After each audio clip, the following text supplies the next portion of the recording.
Well, hello again. This is Pastor Frank Lewis, and welcome to another opportunity to find out about relationships under the name Relationships Revealed. I want you to know that this is the project that God gave me to write 7 books.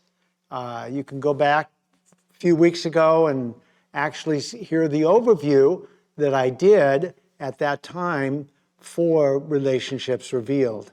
Going to be doing 7 books on relationships, and it's all based upon this book right here. This book is the book that I wrote called The Key. This book is the foundation of all of the material that I'm going to be talking about when I talk about relationships for marriage, relationships with children, parents for children, relationships with singles, preparing for marriage, relationships with the relationship with God, relationship with yourself, relationship with money, and relationship with your body. So those are the 7 areas, and it's all based upon this book. You can get this book on Amazon. I suggest that you get it. It will be the foundation for everything we're doing. Now, as you know, if you've been following with me, that this whole series starts off with the whole marriage relationship and how to have a marriage made in heaven on earth. Because Jesus, it was said by Jesus, on earth as it is in heaven in the Lord's Prayer. So, on earth as it is in heaven. We're supposed to have heaven-made marriages right here on earth. But there's problems, and there's a considerable amount of problems that we're going to talk about a few today. But before I do that, I want to let you know that there is a website that I have for relationshipsrevealed.org. And relationshipsrevealed.org, if you go to it, you will see the list of the 7 books with their titles, and you will be able to contact me to learn more, or you'll be able to contact me if you want help. Those 2 buttons are there, and you can push them, fill them out. If you give me your phone number, I will actually be able to get in touch with you or one of my staff. And so I just want you to know that we want to help you. I want to help you. I can help you. I'm a relationship expert, and that's why I wrote the book, and that's why I'm doing these 7 books. So last week, we looked at one of the real root causes for problems in all relationships, but certainly in marriage, and that is what Satan does to children to cause them to have unresolved emotional pain. Unresolved emotional pain is the root of all the problems of marriage. It's the root of all the problems that we ever have in any relationships. You might recall that I did say that God created us for relationships. So we need to be aware of that, and we need to recognize that the whole plan of God is that we are supposed to be in relationships. Well, the relationship that is at the key to all the relationships is marriage. And so we started out recognizing that Satan causes unresolved emotional pain. Because he's the God of this world, he can cause parents to trigger, and they will end up bringing pain in some form or fashion to their children. They may not want to, but they do because they actually are pushed by Satan, by what they believe, false beliefs they have, and it triggers them. So they take it out on their kids, and that causes unresolved emotional pain. Why is it unresolved? Because the children they grow up to be adults and have never resolved the pain. Because most people don't even know that they have the pain until they get older. Once they get older, they start to realize, oh, my life isn't working real well. But we talked about Satan being the cause and the root, and the real issue is unresolved emotional pain. That causes real problems in marriage because it causes marriages to have the problem of needy love. If I have unresolved emotional pain, then I'm going to need to be loved. God wired us to need love, but I'm going to look for another person to fill that need. And when I do, I put myself in a position, or when you do, you put yourself in a position when you have a need for love that the other person now goes into a one-up position and you go into a one-down position. That's not a good thing. You don't want that for sure. And so we talked about that. We talked about the fact that unresolved emotional pain can be looked at like a hole in the soul. And so that hole cannot be filled by another person of the opposite sex as an adult, because it's a hole that came from childhood. Didn't get the love, didn't get all of the nurturing, didn't get the things that you needed to get. I didn't get the things I needed to get, so I had to get them in a different way. And we're going to talk about that weeks down the road as to when we talk about how to solve these problems, how to actually end up with not having emotional pain. And so what happens is when the person is one up or one down, what happens is that the one down person was not created by God to be in a one down position. So what they're going to do is they're going to resent being in a one down position. The reason why they're in one down is because they need to be loved. And so when a person, a man or a woman, needs to be loved, what's going to happen is they're going to get taken advantage of. And that being taken advantage of, I've seen it in so many situations with a lot of women that got taken advantage of by men because the women needed to be loved. So they went into a one-down position, they got taken advantage of. It can also happen in the opposite way. It can happen where a man ends up in a situation where he needs love, so he marries a woman that's going to end up being one up, and she's going to take advantage of him and use him. Everybody, you're going to find out as we go through all of these different problems that arise about marriage, we're going to find out that everybody's really, the spouses are looking to each other to fill the hole in the soul. They're looking to each other to be loved enough so that they can end up with the love they never got when they were children. And so that's a problem. And it's going to cause a marriage that's not going to be satisfying. It's not going to be loving.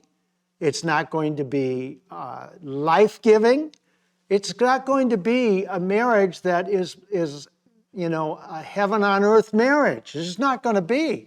What God planned is not going to happen when we have unresolved emotional pain, when we have a hole in the soul, and everybody does. Nobody gets out of this because of the fall. And that's the reason that Satan does such damage to children. And he's very good at it. He knows what he's doing. And what we have to do is we have to learn how, and I'm here to help you with this, how do you get this unresolved emotional pain resolved? How do you end up becoming more, really the bottom line to it is you become more the person God created you to be. So you can do what God created you to do, because we all have a purpose. God has a plan for all of our lives. But Satan's job, and what he's done so well, is he has caused children to grow up with their hole in the soul, with their unresolved emotional pain, and so they end up not being the people that God created them to be, and they get in marriages looking for the wife or the husband to fulfill their need for love. Most of the people go into the marriage looking for their needs to be met. You may have wondered, why do opposites attract? Do you know why opposites attract? This is a download. Why opposites attract is because they're unhealthy. They're not healthy. Opposites don't attract if they're healthy. You know, if I'm needy and I'm needy of love and I get with this woman and she ends up, you know, in a position where she's, you know, fulfilling my needs, what ends up happening is I actually make her my mother. Well, that's not a good thing. That's not going to be a great marriage. Why? Because of my neediness, my brokenness, my unresolved emotional pain. So what happens then is that the opposites attract. Perfect example.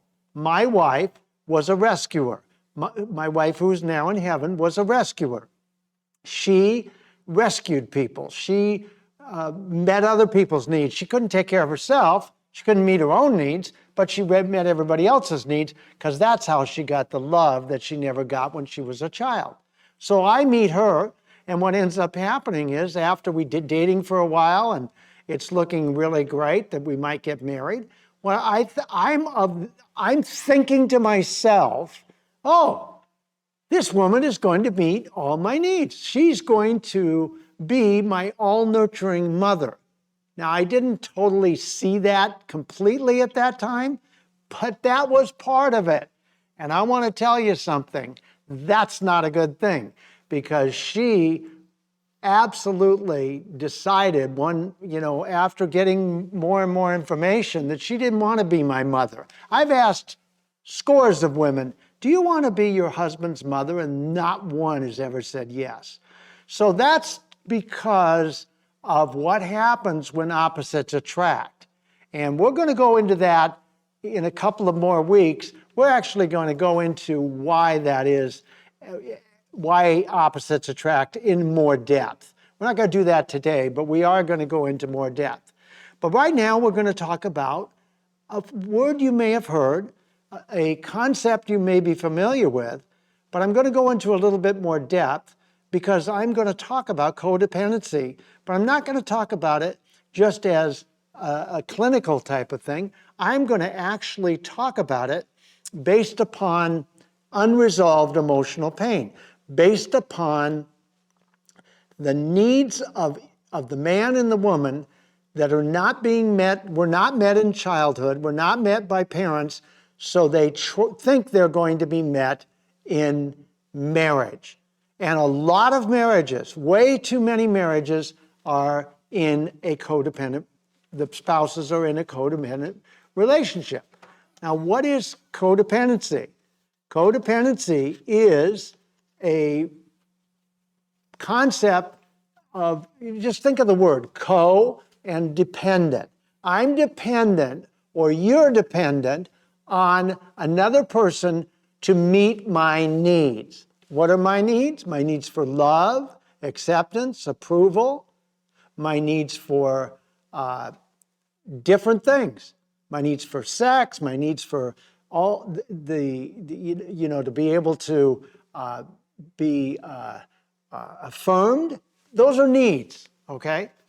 But the problem is that I don't have enough emotional healing. I haven't dealt with the unresolved emotional pain or gotten the hole filled up in my soul. So what do? I look to my spouse, just like I did. I look to my spouse to meet my need. That's codependency. I don't have enough internalized core belief in who I am to meet my own needs. So therefore, because I didn't get enough love to have that internalized view and position of being able to get my own needs met, so I look to another person to meet my needs. I look outside of myself.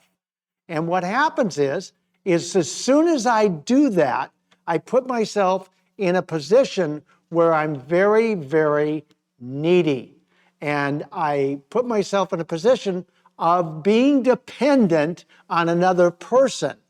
Well, as soon as I'm dependent on another person, then what I've done is I have now put myself in a position where I've got to do things to have that person meet my needs. I've got to, instead of just having love, I've got to extract love.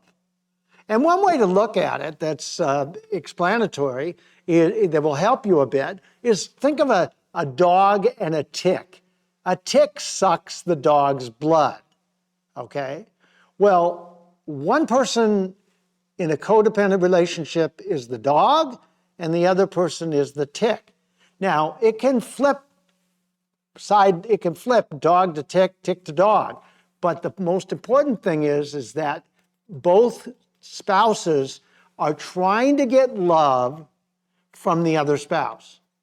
Now, what will they do to get love? Well, they'll manipulate. They'll extract. They'll set up situations and circumstances so that they'll walk on eggshells, and they'll set up these circumstances and situations so that they get what they need, but not frontally, but under the radar, so to speak. And what happens is in this codependent relationship, there is not real love. See, real love is based on a choice. I choose real love. I choose you, not because I need you, but because I decide that I want to be with you. See, there's a big difference between need and desire. And the big problem with codependency is I don't think I have a choice. I think you are my choice. And when I think you're my choice, then I act like you're the one that's going to meet all my needs, one spouse or the other. And the problem with that is that the spouse that thinks that they can't get their needs met themselves, they're not integrated enough in one way to think about it, then what's going to happen is they are going to then put themselves in a position where there's not love. There's manipulation, there's walking on eggshells, there's trying to please the person, there's all kinds of different ways to look at this, and the problem is that it's not going to bring satisfaction because there's no real love. It's just a way to do what we think we need to do to get what we need. And it's selfish. It's not life-giving. It doesn't give life. It sucks life. It's like the tick and the dog. And eventually, the wife, if the husband's, like I was doing this with my wife, is that if I'm sucking and trying to get love from her, sucking blood from her, so to speak, life from her, she's going to get worn out and she's not going to like it. And eventually she decided she wasn't going to do it anymore. And then we had some real adjustments and some real problems, because now all of a sudden I had to find out, how do I get unresolved emotional pain healed? Well, that was a good thing, because we eventually got some real love, or some love in our marriage, but not the way that I really see marriage made, heaven-made marriage on earth. I know now, having been married twice, what not to do. And I'm trying to help you to know what not to do. And one of the things you don't want to do is you won't want to look to your spouse to give you the love you never got when you were a child. I'm going to tell you the honest truth. This is honest truth. You cannot. The behavioral scientists tell us you cannot get the love that you didn't get as a child from your parents from the person of the opposite sex or in a marriage. You cannot get that need met, or the hole filled in your soul, if you will. You can't get that met by another adult person of the opposite sex. It just can't happen. It will not happen, because it's a childhood wound. It's a childhood deficit. It's not an adult deficit. It's a childhood deficit. So you have to have knowledge about how to get the lack of love and all the different things that happen. You've got to have an understanding of how that's done. And we're going to talk about that. That is going to be one of the major emphasis. How do we do that? But we can think about it this way. Think about Adam and Eve. Adam and Eve were naked. They weren't ashamed. They had an incredible relationship. And so they decided they wanted to be more than they were, so they ate the apple, disobeyed. And what does Genesis 3 tell us? Genesis 3 tells us that God, asked Adam, where are you? Of course, he knew where he was, but he asked him. And what happened? Adam said, I knew I was naked and I felt ashamed, so I hid. Well, I'm going to tell you something right now. That is happening every day in marriages and in all relationships. Why? Well, because Satan caused pain to us as children. It's unresolved, so it just continues with us. And what happened is we hide because we don't want any more pain. Who wants more pain? I don't want more pain. You don't want more pain. But we hide. What do we hide? We hide behind a mask and a facade. We're not the people that God created us to be. And so what happens is we also do something else. When we have pain brought on by parents, caused by Satan, we have unresolved emotional pain. What happens is we are not the people that we were created to be. But not only that, we end up having fear of more pain, and we have shame. Shame is a belief that I'm defective. Well, if I believe I'm defective, then I'm not going to be able to get my needs met. So I'm going to have to then be somebody I'm not. If I'm somebody I'm not, and I bring a mask and a facade into a marriage, it's not going to work. Many times I've heard so many scores of people tell me that after they said I do, everything changed. Well, that's because the best foot forward was being used by the spouse, okay? Be it a man or a woman, because they think they can't get their own needs met, whether it's even financial or any other way. So the truth of the matter is we are enacting every day what Adam and Eve did. But here's something else we do that Adam and Eve did. When God said to Adam, did you eat of the tree? Adam said, yeah, the woman you made, the woman you gave me, she's the one who made me do it.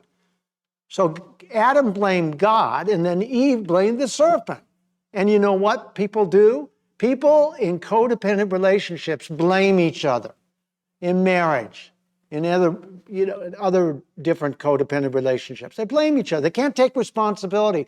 Because if I take responsibility, what happens is that I am not going to be able to just continue to get by. I'm going to have to take responsibility for hurting you or causing you a problem or whatever, and I'm going to have to grow up. I'm going to have to start to change. And people don't like change. They resist change. So what happens is that I end up in a position where I blame. And how many people that are, or even your spouse or anybody else they just can't take responsibility. It's too hard for them to take responsibility. Well, if you can't take responsibility, then you're never going to change. If you're not going to change, you're going to have a marriage that is far less than God planned for you. And that's very sad. I had 2 marriages that were far less than God planned for me, and I'm not interested in having a third, okay, that God is less than God planned for me. So the reality to this is that I've got to recognize I have a problem. I hurt you. I'm sorry. Please forgive me. Or I have a problem because I need you to give me the love I never got. So we've got to get to the point, Adam and Eve never did, but we've got to get to the point where we can actually know that we can be healed.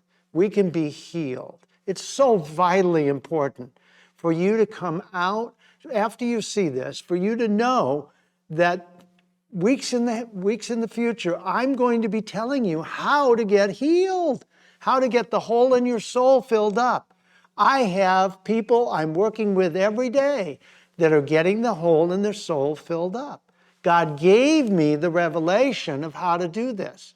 And that's the book. That's why the book is so vitally important. Well, I want you to know that codependency will rob you and keep you from having a great marriage.